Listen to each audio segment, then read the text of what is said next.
Anish Kapoor. Disclaimer, to Anish Kapoor, please do not take offence to this video. This video is literally my contextual assignment for university. To summarise, I am fulfilling a contractual obligation. Oh, and to my teachers, the word count begins now. The year was 2016. The world had not fallen into madness just yet, but it was close. Anish Kapoor made headlines in the artistic community by winning the artistic rights to the material Vantablack, the blackest black, which absorbs 99.6% of light. Naturally, such darkness should be shared, but this was not the case with Kapoor, and thus began an unravelling nobody expected.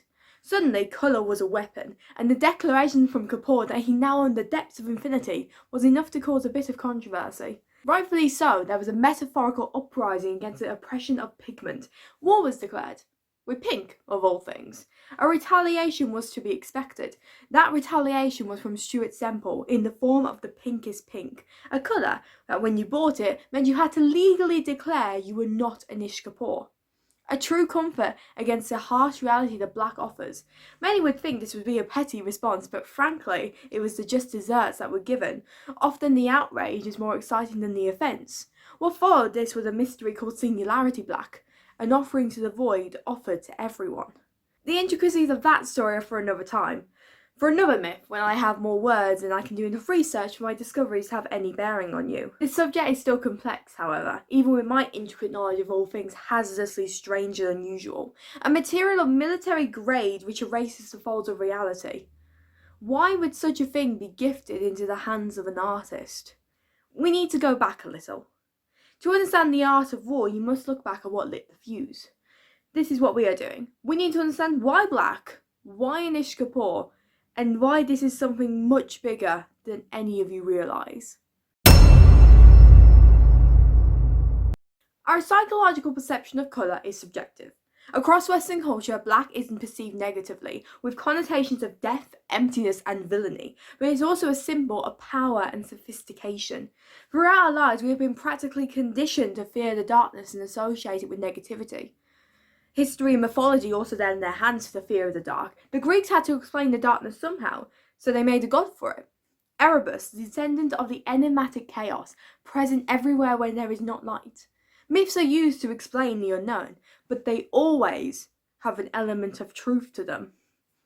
We had the Dark Ages, the time when history seemed to forget itself and we retracted everything that we knew.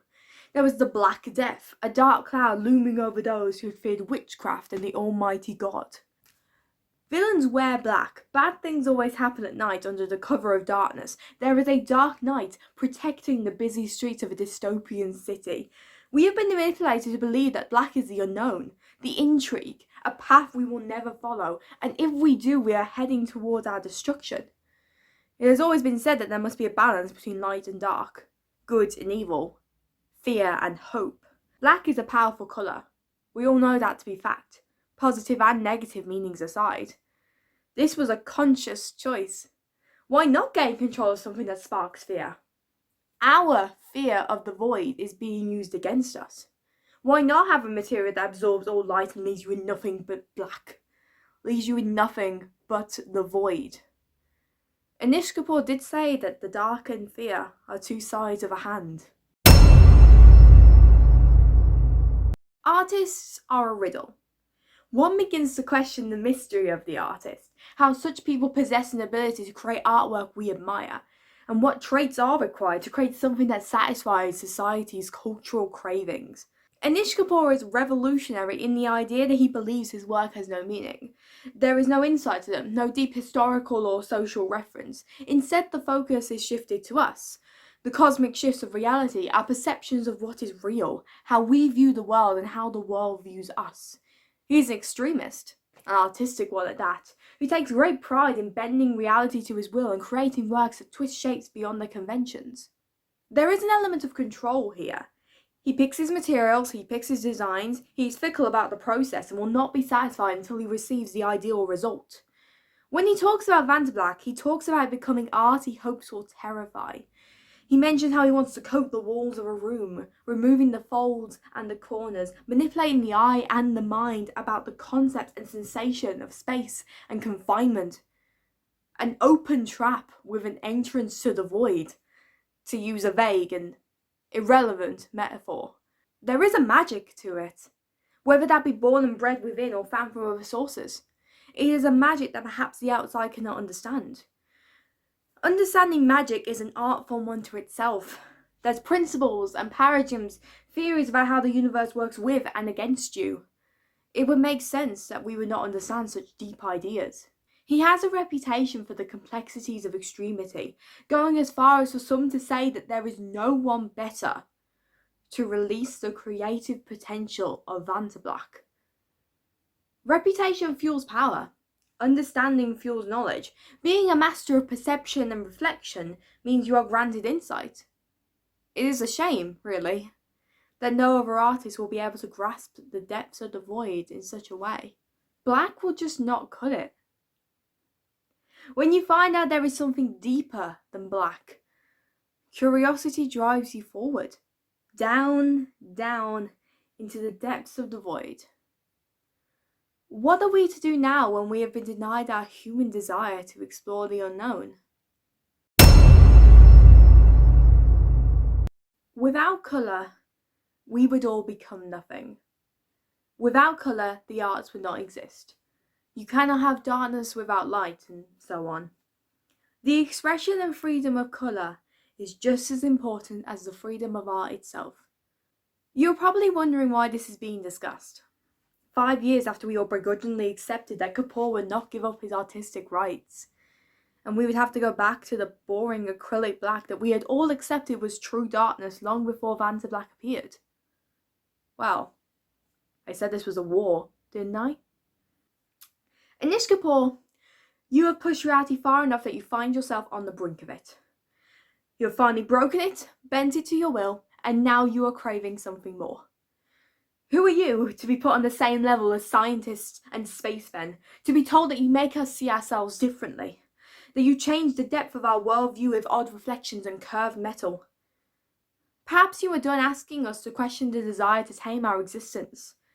Perhaps you have run out of things to control, and all that is left now is the unknown. One would understand darkness better if he were linked with darkness. The artist is a riddle, possessing an ability or some magic that we do not understand, and we can forever fail to comprehend. This is a power move, a leap into a place we can never follow. This was not just a war on colour or on the art world. This was a battle for control. Control over an impossibility beyond human comprehension, the desolate depths beyond the folds of reality, the exact folds you wanted to get rid of.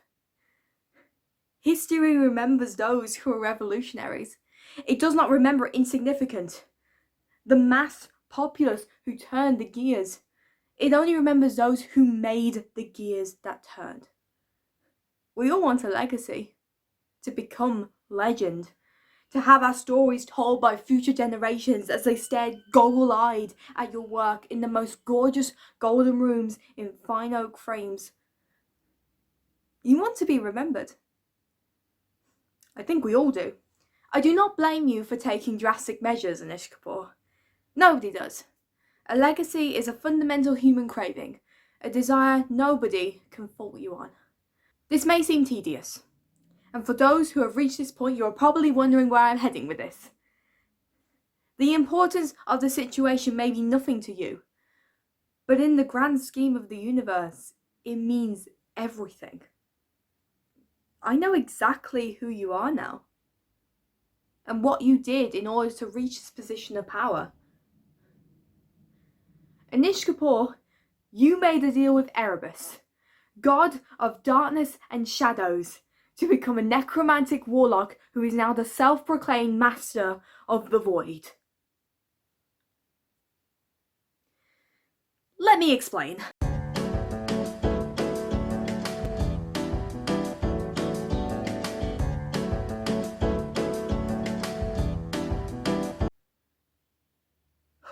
Okay, I'm done.